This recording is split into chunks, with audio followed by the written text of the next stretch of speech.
Good morning Akola. भेटूया प्रतिभावंतांना, कलाकारांना. Good morning Akola. Good morning Akola या कार्यक्रमात मी सूरज गोळे आपल्या सर्वांचं मनपूर्वक स्वागत करतो. श्रोत्यांनो, दर बुधवारी आपण गुड मॉर्निंग अकोला या कार्यक्रमाच्या माध्यमातून नवनव्या व्यक्तिमत्वांना भेटतो. त्यांच्याकडून ते करीत असलेल्या कार्याविषयी अधिक जाणून घेण्याचा प्रयत्नही करतो. श्रोतेहो, व्यक्त होणं हा माणसाचा स्थायी भाव आहे. माणसाला कोणत्या ना कोणत्या माध्यमातून व्यक्त व्हावंसं वाटत असतं. सतत काहीतरी बोलायचं असतं, काहीतरी मांडायचं असतं. आणि हे जर कवितेच्या माध्यमातून मांडलं गेलं तर निश्चितच आपल्या हृदयाला ते भिडतं. श्रोतेहो, कविता म्हणजे काय हो? कवितेला जाग आली की ती कागदावरती स्पष्ट उमटतं. शब्दांच्या वास्तव सहवासात ती सगळा विश्वास दाखवते. कवितेची गोळी लागली की ती काळजातून व्यक्त होते आणि आठवणीच्या मोहक गर्दीत ती मोकळेपणाने श्वास घेते. कवितेची घालमेल झाली की ती वेदनेच्या डोहात उतरते आणि विरहाच्या गळद काळोखात ती प्रांजळपणे उभी राहते. अगदी खरं आहे ना? तर याच कवितेचे रचयिते यांचा मी परिचय करून देतो.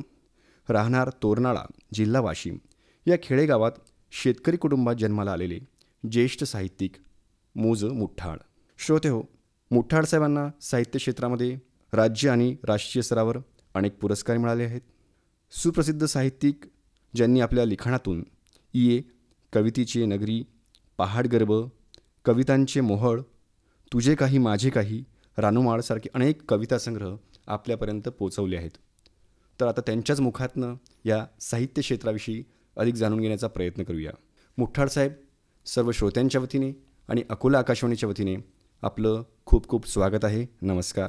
धन्यवाद सर. तोरनाळा एका छोट्याशा गावातून आपला सुरू झालेला हा साहित्य प्रवास पुढे कसा कसा बहरत गेला याविषयी निश्चितच आपले श्रोते ऐकायला उत्सुक आहेत साहेब.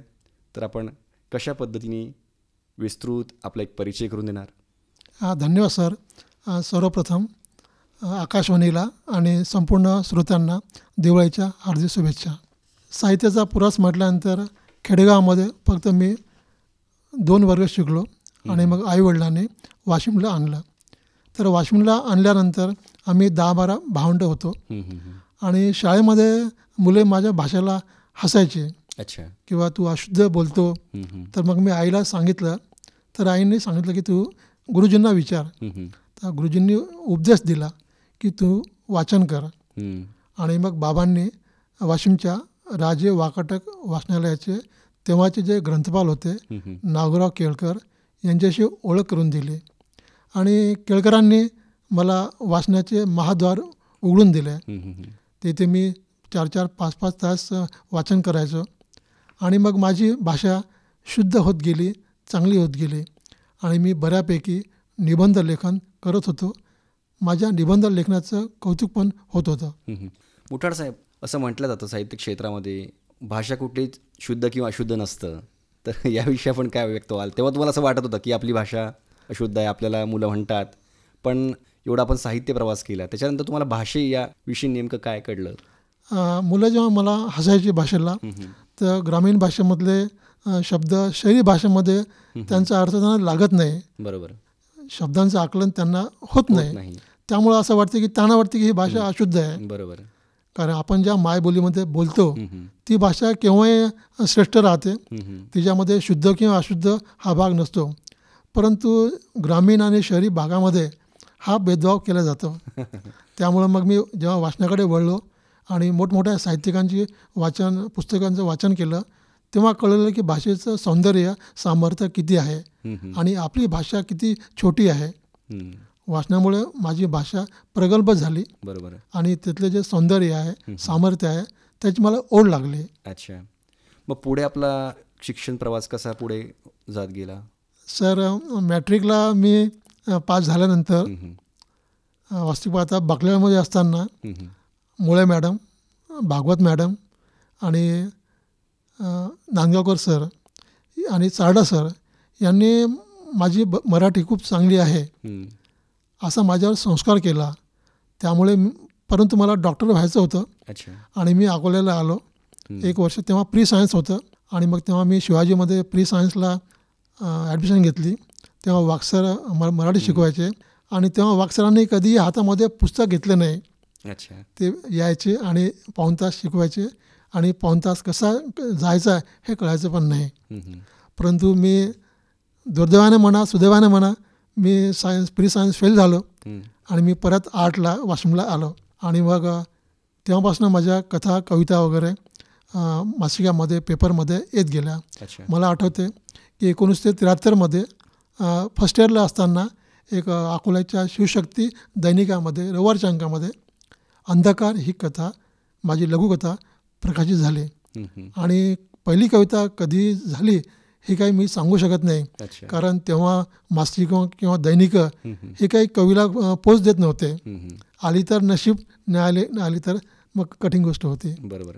पण आपला हा प्रवास जो एका ग्रंथालयातून सुरू झालेला प्रवास पुढे चालूच ठेवला. मग पुढे शिक्षण झाल्यानंतर आपण काय केलं सर? सर मी 1976मध्ये BA झाल्यानंतर जवळपास 4 वर्ष बेकार राहिलो आणि मग कोल्हापूर, पुणे वगैरे या ठिकाणी नोकरीसाठी प्रयत्न केले, परंतु नोकरी मिळाली नाही. मग शेवटी मी परत वाशिमला आलो आणि शॉर्ट हँड सुरू केलं. तेव्हा फार कठीण होतं ते आणि कठीण असताना पण मला आता दुसरा पर्याय नव्हता, त्यामुळे मी शॉर्ट हँड 60-80 पास झालो. आणि मला आठवतं की 78मध्ये एक 58 दिवसांचा संप झाला होता, 2 महिन्यांचा. त्यामध्ये आम्ही जवळपास फक्त 22-28 दिवस काम केलं होतं. आणि मग त्याच्या भरवशावर सर मला अकोल्यामध्ये सहाय्यक कामगार आयुक्त अकोला यांच्या कार्यालयामध्ये लिपिक म्हणून पद मिळालं. तर मग तिथून सर माझी भिवंडीला माझं झालं प्रमोशन दुकान निरीक्षक म्हणून. आणि मग सतत वरुड, तिरोडा, गडचिरोली, यवतमाळ, मलकापूर, अकोला अशा बदल्या होत गेल्या. परंतु या दरम्यान मी माझं कविता लेखन, कथा लेखन सुरू ठेवलं. अच्छा. मग एवढं सगळं कार्याचं ओझं आपल्यावरती आपण काम करतो आहे, मग साहित्याला आपण ती वेळ देतो आहे, तर मग थोडी मनामध्ये घालमेल होत असेल ना की थोडं साहित्याला आपण कमी वेळ देतो आहे का? असं वाटायचं, कारण नोकरी अशी होती की जवळपास तुम्हाला 8 घंट्याचं असं काही वर्किंग अवर्स नव्हतं. बरोबर. दुकान निरीक्षक म्हटल्यानंतर सगळ्या गोष्टी बंधनामध्ये येत नव्हत्या आणि वेळेचं बंधन नव्हतं, केव्हाही काम करत राहायचं. असं वाटायचं की बा आपण कवितेला किंवा कथेला वेळ कमी देत आहोत, परंतु एका डायरीमध्ये ते लिहून ठेवायचं आणि मग जेव्हा वेळ मिळायचं तेव्हा दैनिकामध्ये किंवा मासिकामध्ये किंवा कुठेही आपला प्रतीला पाठवून द्यायचं. अच्छा. या साहित्य प्रवासामध्ये आपले गुरुस्थानी आपण साहित्य क्षेत्रामध्ये कोणाला मांडता, कोणाला बघून आपण हे सगळं साहित्याचं लिखाण आपलं जे बहरत गेलं आहे? सर माझा आवडता कवी संत तुकाराम आहेत. अच्छा. कारण त्यांनी भोगलं आणि अनुभवलं आणि मांडलं ते आज पण जिवंत आहे. इतक्या उत्कटतेनं त्याने ते जीवन मांडलं, वेदना मांडल्या, व्यथा मांडल्या. ते वाचताना ऐकताना अगदी अंगावर काटे उभे राहतात आणि त्यांना मी गुरुस्थानी मानतो. आज जे काही आहे मी त्यांच्या पासंगाला पुरत नाही, मला जाणीव आहे, परंतु ते माझे आवडते गुरु आहेत. या व्यतिरिक्तही कोणाला आपल्याला वाचायला आवडतं? सर नारायण कुलकर्णी कवठेकर. अच्छा. कारण ते एक श्रेष्ठ ज्येष्ठ कवी आहेत आणि त्यांची कविता विलक्षण आहे, सामाजिक जाण अंगावर रोमांच उभी करणारी आहे आणि ते वास्तवाच्या पद्धतीनं मांडतात, रेखाटतात. त्यामुळे आपल्याला कळतं की त्यांची कविता किती श्रेष्ठ आहे. कवी प्रतिभेचा धणी, ईश्वरीय कृपेचा मनोमन ऋणी, काळजाच्या भाऊक तरल स्पंदनी, रेखाटतो नितांत सुंदर निसर्ग पाणोपाणी. कवी निरागसतेचा धनी, शब्दातून गातो मांगल्याची गाणी, मांडतो मानवतेच्या वेदनेची कहाणी, सांगतो वास्तवतेची अत्याचारित वाणी. कवी सत्याचा धनी, जो लढतो प्रांजळ लेखणीतून क्षणोक्षणी, कधी बहरतो प्रेमाच्या सुमधुर अंगणी, कधी गहिवरतो पोशिंद्याच्या वेदनी, त्याच्या हृदयात आभाळ बरसते थेंबा थेंबातुनी. ये कविताची ये नगरी या कविता संग्रहातील ह्या काळजाला स्पर्श करून जाणारी आपली ही कविता. तर ही ये कविताची ये नगरी या कविता संग्रहाविषयी आपण काय सांगाल सर? सर ज्ञानेश्वर माझे दुसरे आवडते कवी आणि संत आहेत. त्यांची एक ओवी आहे, ये मराठीची ये नगरी ब्रह्मविद्येचा सुकाळू करी. ती माझी अत्यंत आवडती ओवी आहे आणि मी तिच्यामुळे इतकं प्रेरित झालो की मला या कविता संग्रहाचं नाव ये मराठीची ये नगरी हे द्यावंसं वाटलं. अच्छा. मी त्यांच्या पासंगाला पुरत नाही, परंतु एक आदर किंवा ऋण म्हणून मी त्यांचे हे 2 शब्द घेतलेले आहेत. बरोबर, म्हणजे ये कविताची ये नगरी या पद्धतीने आपण आपल्या कवितासंग्रहाचं शीर्षक आपण हो सर. ते ठेवलं होतं. यासोबतच कवितांचं मोहळ हा सुद्धा आपण कवितासंग्रह आपल्या वाचकांपर्यंत घेऊन आला आहेत. तर कवितांचं मोहळ म्हणजे या शब्दामध्ये काय दडलं आहे सर? तुम्हाला काय नेमकं सांगायचं आपल्या श्रोत्यांना किंवा वाचकांना? सर, आजच्या मुलांना मुलींना मोहोळ हा शब्द त्याचा अर्थ लागणं खूप कठीण आहे. मधमाशा एकत्र येतात आणि त्यांचं असं गोड मोहोळ तयार करतात आणि मोहोळ म्हटल्यानंतर एक रस किंवा गोडवा तो आपल्याला चाखला मिळतो. परंतु त्यांच्या मागे मधुमाशांचं जे सातत्य आहे, काम आहे, आपण त्याला विसर पडतो. कवितांच्या मोहोळ या कवितेमध्ये जीवन, पोशिंद्याच्या व्यथा, निसर्ग आणि या सगळ्या कविता आलेल्या आहेत. तर या कवितांचं मोहोळमधील आपली एखादी आवडती कविता जर आपल्या वाचकांपर्यंत आपण जर सर. हो सर. सर, कवितेचे शीर्षक आहे माय. मायच्या गर्भात श्वासांचे देऊळ, मधाळ स्पर्शात चैतन्याचे राऊळ. मायच्या देहात अस्तित्वाची नाळ, मंगलमय रूपात जीवाचा सांभाळ. मायच्या शब्दात प्रसन्न सुकाळ, पवित्र संस्कारात मोहमयी माळ. मायच्या सावलीत आनंदमय आभाळ, चंदनमय मायेत उजळते कपाळ. मायच्या अंगणात लेकरांचा खेळ, वादळाच्या वाऱ्यात आशावादी मेळ. मायच्या डोळ्यात ईश्वरीय ओल, मंजूळ आवाजात प्रार्थना अनमोल. मायच्या दुधात अमृताचे बळ, आर्त आठवणींची काळजात कळ.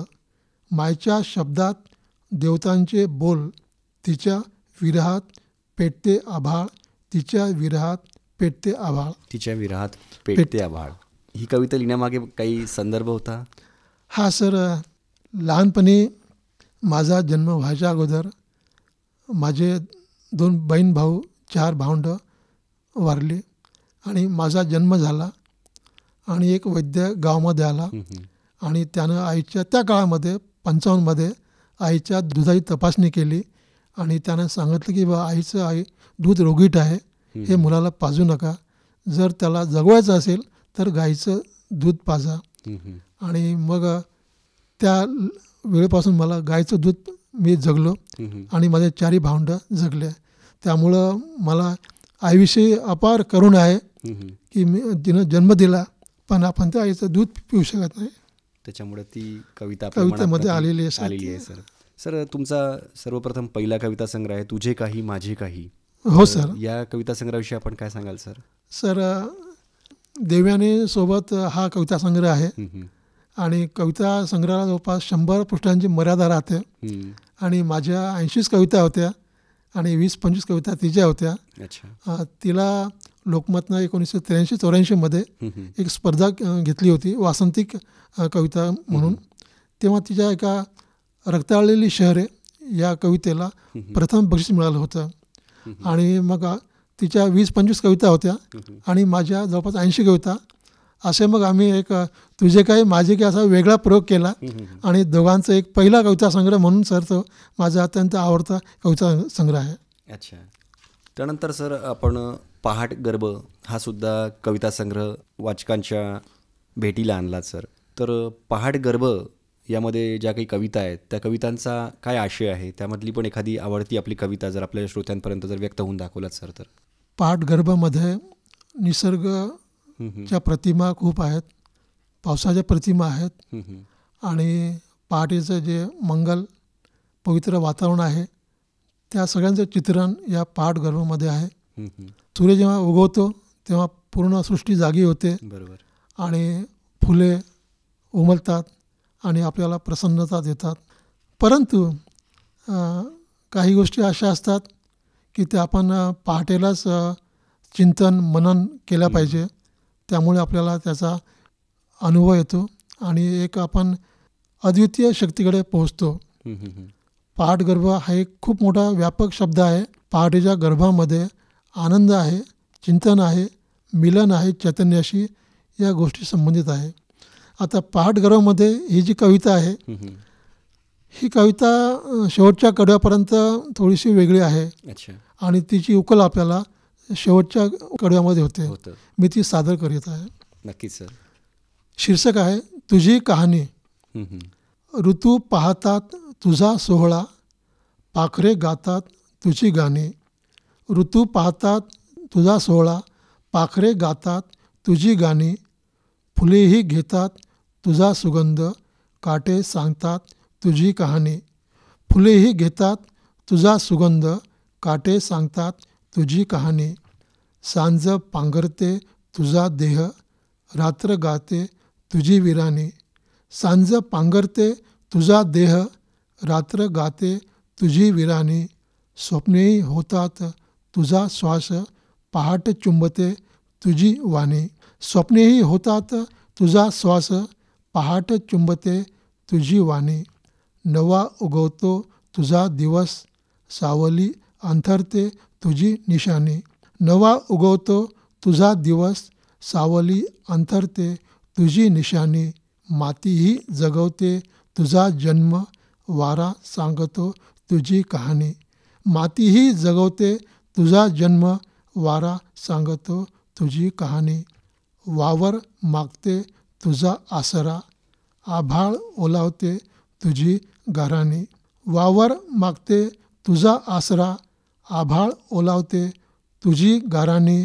दुष्काळही हिरावतो तुझा घास, भूक सांगते तुझी कहाणी. दुष्काळही हिरावतो तुझा घास, भूक सांगते तुझी कहाणी. भूक सांगते तुझी कहाणी.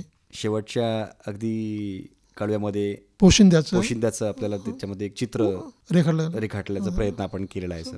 एक रानोमाळ कविता संग्रह आहे सर, ज्याला विदर्भ साहित्य संघाचा शरदचंद्र मुक्तिबोध स्मृती कविता लेखन पुरस्कार प्राप्त झालेला आहे सर.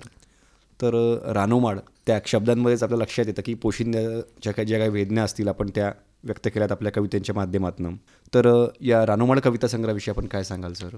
सर, हा एका विशिष्ट भावावस्थेमध्ये हा कविता संग्रह लिहिलेला आहे आणि विदर्भ साहित्य संघाचे मी मनपूर्वक ऋणांकित आहे की त्यांनी या कविता संग्रहाला पुरस्कार दिलेला आहे.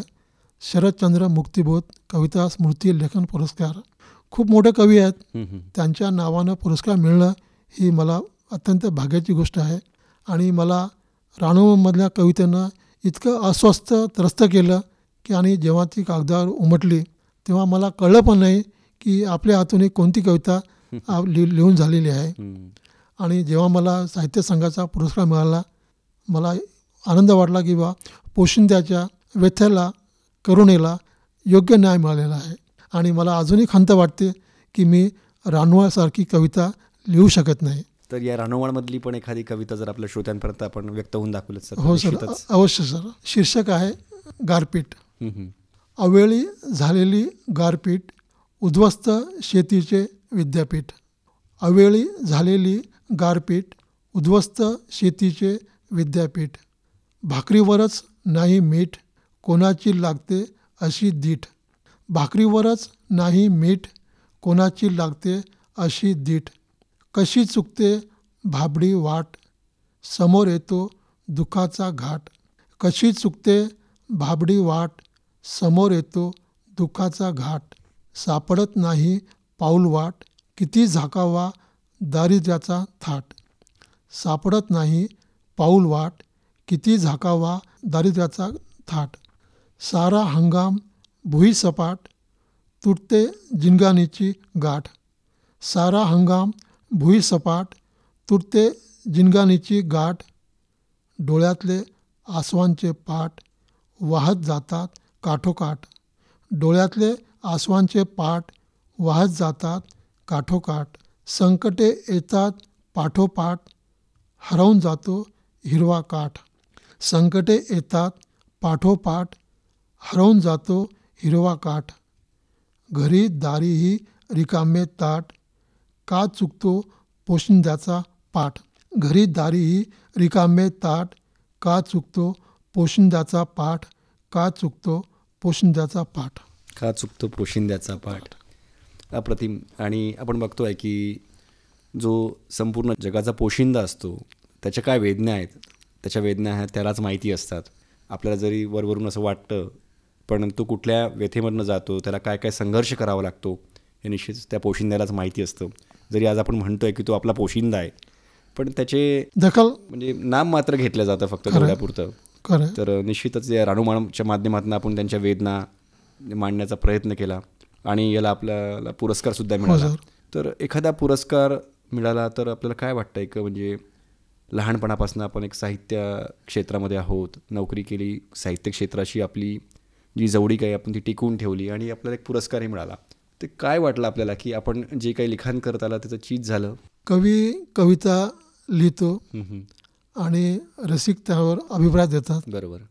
हे एक वर्तुळ आहे, कवी, कविता आणि रसिक. परंतु जेव्हा त्याला पुरस्कार मिळतो तेव्हा ते पूर्ण वर्तुळ पूर्ण होते अशी वाटतं. आणि या कवितेची साहित्य संघाने पुरस्कार देऊन जे कौतुक केलेलं आहे, मी त्यांचा कायम ऋणांकित आहे. मुठाड साहेब, तुम्ही आजचे जे साहित्य क्षेत्राकडे वळणारी जी नवीन पिढी आहे त्या पिढीला आपण जाता जाता काय एक सल्ला द्याल, काय एक आव्हान कराल? कारण साहित्याचा एक महासागर आहे हा, याच्यामध्ये सर्वांनाच पोहता येतं असं नाही. प्रत्येकाला असं वाटतं आपण कविता करावी, पण ट ला ट जोडला आणि म ला म जोडला तर कविता होत नाही. त्या कवितेमध्ये आपले काही प्रकट भाव जेव्हा येतात तेव्हा ती कविता बनतं आणि तेव्हाच कुठेतरी श्रोत्यांच्या, वाचकांच्या हृदयापर्यंत ती पोहोचतं.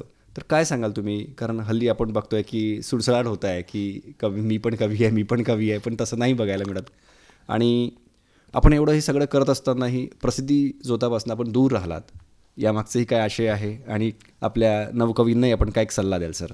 या जवळपास 50 वर्षाच्या प्रवासामध्ये असंख्य रसिक, दैनिक, मासिक, दिवाळ्यांकाचे संपादक आणि आकाशवाणीचे भरपूर प्रेम मिळालेले आहे. आणि सर, मी 3 व्यक्तींचा या बाबत उल्लेख करेन. Doctor Subhash Savarkar sir, doctor Nilkanth Mendhe sir आणि माननीय दागो काळे सर यांचे मला अनमोल मार्गदर्शन मिळालेले आहे. माझा एक नवीन कवींना संदेश आहे की आपण जेवढं चांगलं वाचन कराल तेवढं आपल्या हातातून चांगलं लेखन येऊ शकेल. वाचनाशिवाय आपण चांगले संस्कार येऊ शकत नाही आणि आपण लिहू शकत नाही. आज आपण पाहतो की सोशल मीडियावरती तात्कालिक भाषेमध्ये व्यक्त होणं फार सोपं आहे आणि त्याचं आयुष्य फार कमी आहे. एखादी कविता 50 वर्ष, 100 वर्ष, 300 वर्ष जर जिवंत ठेवायची असेल तर वाचन संस्कार हा अत्यंत मोलाचा संस्कार आहे आणि तो पालकांनी, आईवडिलांनी, गुरुजनांनी आपल्या मुलावर, विद्यार्थ्यावर केला पाहिजे, असं माझं मत आहे. अकोला आकाशवाणीमध्ये येऊन आपण दिलखुलासपणे व्यक्तसुद्धा झालात सर. तर आम्हीसुद्धा आपले खूप खूप ऋणी आहोत सर. आम्हाला आपला एक अमूल्य वेळ दिला आणि आपल्या साहित्य प्रवासाविषयी, साहित्य क्षेत्राविषयी, आपल्या कविता संग्रहांविषयी, आपल्या बालपणाविषयी, एकंदरीतरित्या आपल्या आयुष्य प्रवास जो उलगडून सांगितला त्याविषयी मी खूप खूप आपला आभारी आहे सर. अकोला आकाशवाणीच्या वतीने आणि सर्व श्रोत्यांच्या वतीने आपले खूप खूप आभार व्यक्त करतो आणि ते थांबतो सर. धन्यवाद सर. आपण मला बोलावलं आणि मला व्यक्त होण्याची संधी दिली, त्याबद्दल मी आपला आकाशवाणीचा अगदी ऋणांकित आहे. व्यक्त होणं आजकाल फार कठीण झालेलं आहे आणि आपण मला ही संधी दिली त्याबद्दल मी आपला अगदी मनापासून आभारी आहे सर. धन्यवाद सर. Good morning Akola. भेटूया प्रतिभावंतांना, कलाकारांना. Good morning Akola.